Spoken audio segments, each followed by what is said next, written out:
안녕하십니까. 강원대학교 에너지자원융합공학과 석사과정 이우혁입니다. 저희 LOS팀은 저를 포함해 석사과정 김호진, 이충현, 그리고 학사과정 이도년, 이승진으로 구성되어 있고 김성민 교수님께서 지도해 주셨습니다. 저희 팀은 작년 2021 마인테크 페스타에서 지하광산에 적용할 수 있는 사물인터넷 기반 모니터링 장치를 개발하고 발표하였습니다. 지급이 통신 기술과 센서를 활용해서 저비용으로 먼지와 진동을 측정할 수 있는 기술인데요. 고가의 장비 없이도 넓은 영역에 걸쳐 모니터링 데이터를 취득할 수 있었지만 몇 가지 개선해야 할 사항이 있었습니다. 대표적으로 전력 공급 문제와 가시선을 확보하지 못해 통신이 잘 안됐던 문제가 이에 해당합니다. 전력 공급 문제는 배터리 용량을 늘리거나 전력 소모를 최소화하는 방법, 아니면 전선을 설치하여 상시 전원을 공급하는 방법들이 있을 수 있지만 혁신적인 기술을 단기간에 적용하기에는 어려움이 있었습니다. 그래서 우리는 광산 현장에 들어가기 전에 3D 모델을 대상으로 가시선을 미리 분석하여 통신 영역을 파악할 수 있는 기술 개발에 전념하였습니다. 처음에 보여드렸던 영상은 저희가 실제로 분석하고 통신 장비를 설치한 지하광산의 3D 모델입니다. 먼저 가시선에 대해서 간단하게 설명드리겠습니다. 가시선은 두 지점 사이에 장애물이 없는 자유공간 경로를 의미합니다. 즉, 두 지점 간의 원활한 통신을 위해서는 장애물이 없이 가시선을 확보할 수 있어야 합니다. 예를 들어 이 영상은 라이다를 이용해서 주변 공간의 좌표를 얻고 있는 장면입니다. 가시선이 확보되지 않는 곳은 데이터를 얻을 수 없어서 화면에 나타나지 않는 것을 알 수 있습니다. 원활한 통신을 위해 가시선이 확보되는 것이 왜 중요한지 강원대학교 삼척 캠퍼스 교내 실험을 통해 확인해 보았습니다. 화면 좌측의 노트북 화면에는 지급이 사물 인터넷 장치 간의 통신 강도가 나타나고 있습니다. 복도 끝에 다른 장치가 눈에 보이지 않는, 즉 가시선이 확보되지 않는 곳으로 가면 통신 강도가 급격하게 떨어지는 것을 볼 수 있습니다. 물론 전자파는 일부 굴절과 반사가 되지만 직선 경로에 장애물이 있으면 통신 성능은 현격히 낮아지게 됩니다. 가시선 분석은 일반적으로 GIS 기반의 지형 분석을 통해 다양한 분야에서 활용되고 있습니다. 관측자의 시점에서 눈에 보이는 지역을 분석하기 위해서도 쓰이고 지형을 고려한 통신 영역 분석에도 활용된 사례가 있습니다.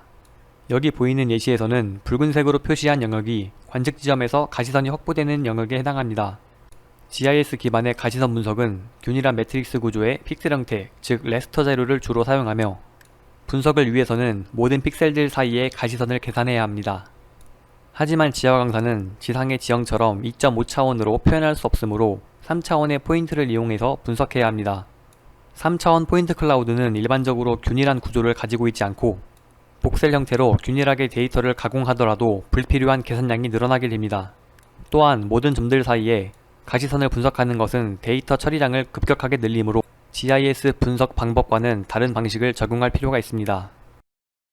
그래서 우리 팀은 3D 모델에 적용할 수 있는 레이캐스팅이라는 기술에 주목하였습니다. 레이캐스팅은 관측자의 시점에서 광선을 투사해서 이 광선에 닿는 지점을 추출할 수 있는 알고리즘입니다.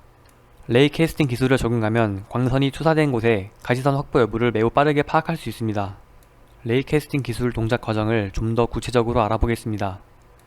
화면과 같이 곰돌이 두 마리가 있고 한 마리는 커다란 공 뒤에 숨어 있다고 생각해 보겠습니다. 카메라의 시점에서 특정 각도 이내로 다수의 광선을 투사한다고 했을 때 장애물이 없는 곰돌이는 광선에 닿게 되고 공 뒤에 숨어있는 곰돌이는 가시선이 확보되지 않아 보이지 않게 됩니다. 이때 광선이 닿는 각각의 점의 좌표 또한 취득할 수 있습니다. 물론 아무 곳에도 닿지 않고 허공으로 향하는 광선들도 존재합니다. 레이캐스팅 기술을 적용할 때는 광선을 얼마나 넓은 각도로 투사하는지가 중요합니다.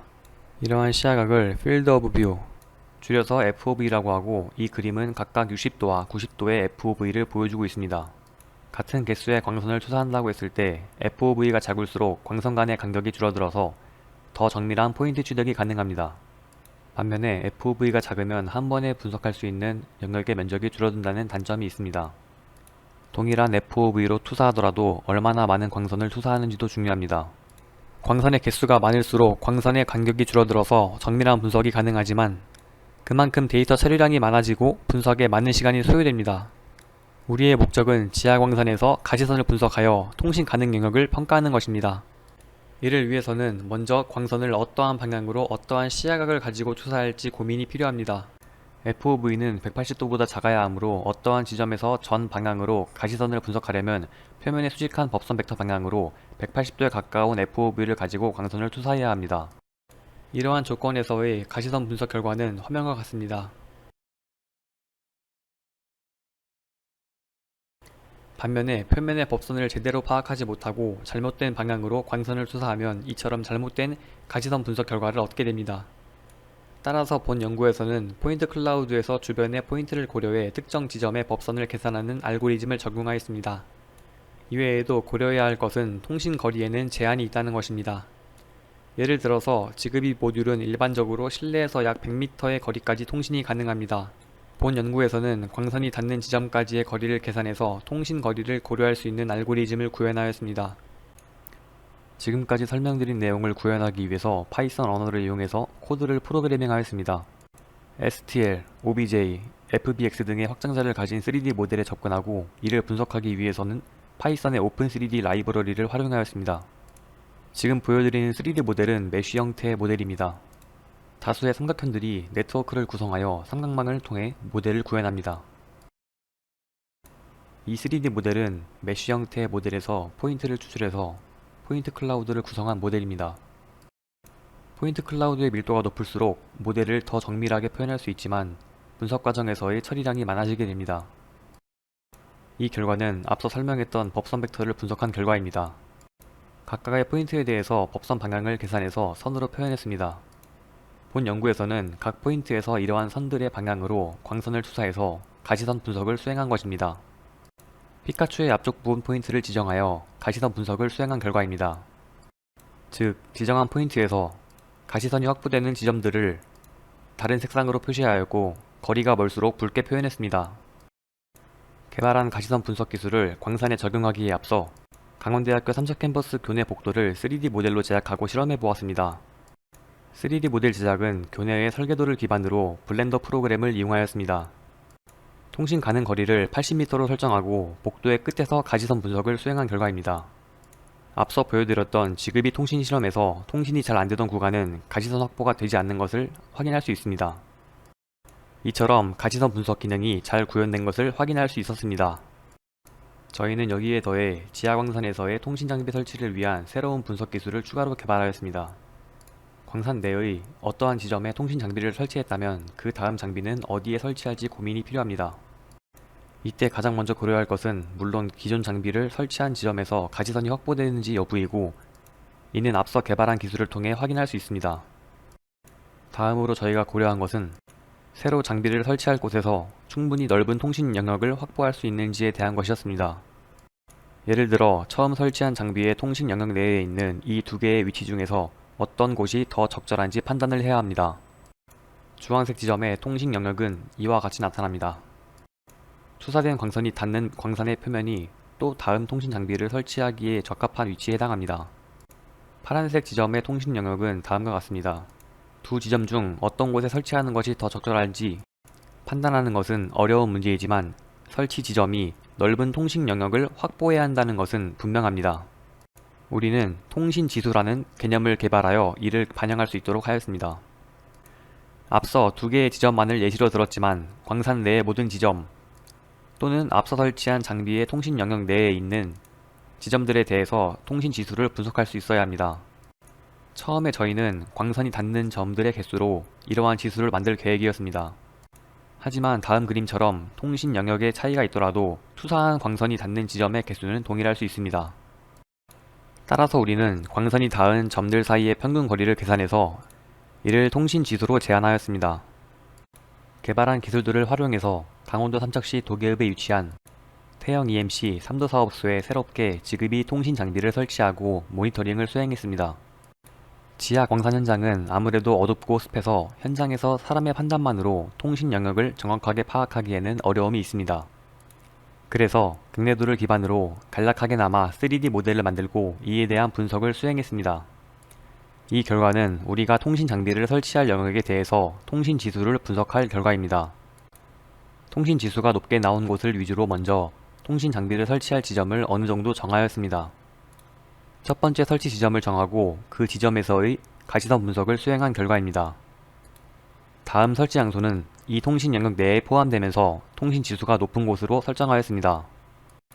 이러한 방식으로 통신 장비의 설치 지점을 정하고 실제 현장에서 설치한 결과는 다음과 같습니다. 대략적으로 구성한 3D 모델을 가지고 분석한 결과지만 현장의 큰 굴곡은 잘 반영하여 유용한 결과를 얻을 수 있었습니다.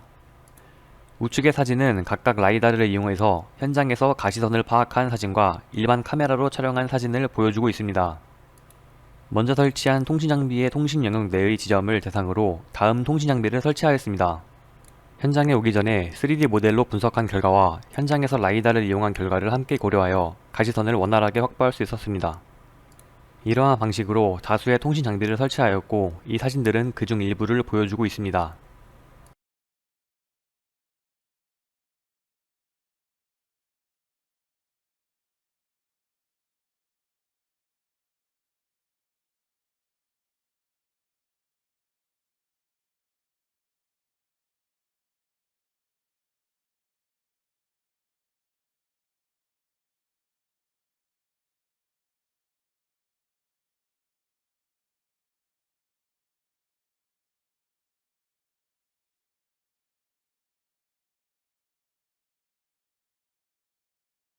진동을 모니터링할 수 있는 장치를 총 29개 설치하였고 배터리 문제가 있던 한두 개의 장치를 제외하고 대부분의 장치에서 안정적으로 데이터를 취득할 수 있었습니다.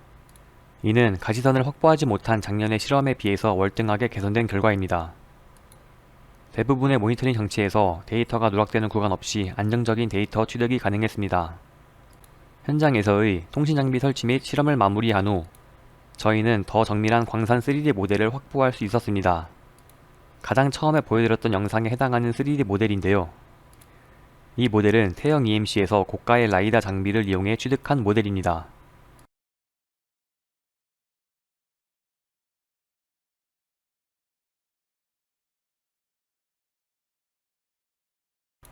비록 현장에 장비를 설치할 때 이를 활용하지는 못했지만 이러한 정밀 3D 모델에 대해서도 저희가 개발한 기술이 충분히 적용 가능하다는 것을 확인할 수 있었습니다. 이 영상은 특정 지점에 대한 통신 영역 분석 결과를 보여주고 있습니다.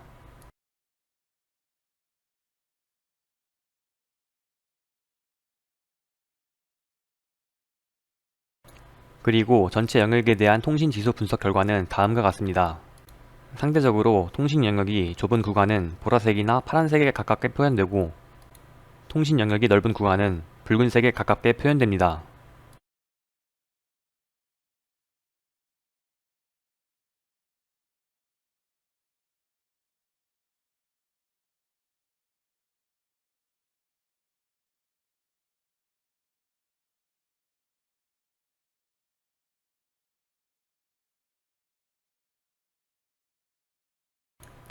마지막으로 결론과 향후 연구를 말씀드리고 마치고자 합니다. 본 연구에서는 3D 모델에 적용할 수 있는 가시선 분석 기술을 개발해서 지하 광산 현장에 적용하였습니다. 그리고 이를 기반으로 통신 지수라는 개념을 제안하여 상대적으로 통신 영역이 넓은 지점들을 추출할 수 있었습니다. 이러한 분석 기술은 어둡고 위치를 파악하기 어려운 지하 광산에서 통신 장비를 설치할 때 유용하게 활용될 수 있습니다. 광산에 직접 들어가지 않고도 사전에 적절한 지점을 파악할 수 있기 때문입니다. 가능한 효율적으로 코딩하여 분석 시간을 짧게 하였지만 아직 계산 속도 측면에서 개선할 부분들이 있으며 통신 지수의 합리성도 더 개선할 수 있을 것 같습니다. 본 연구에서는 전파가 직선으로 나간다고 가정하였지만 향후에는 굴절 현상도 반영하여 알고리즘을 개선하고자 합니다. 이것으로 저희 LOS팀의 발표를 마치겠습니다. 경청해주셔서 감사합니다.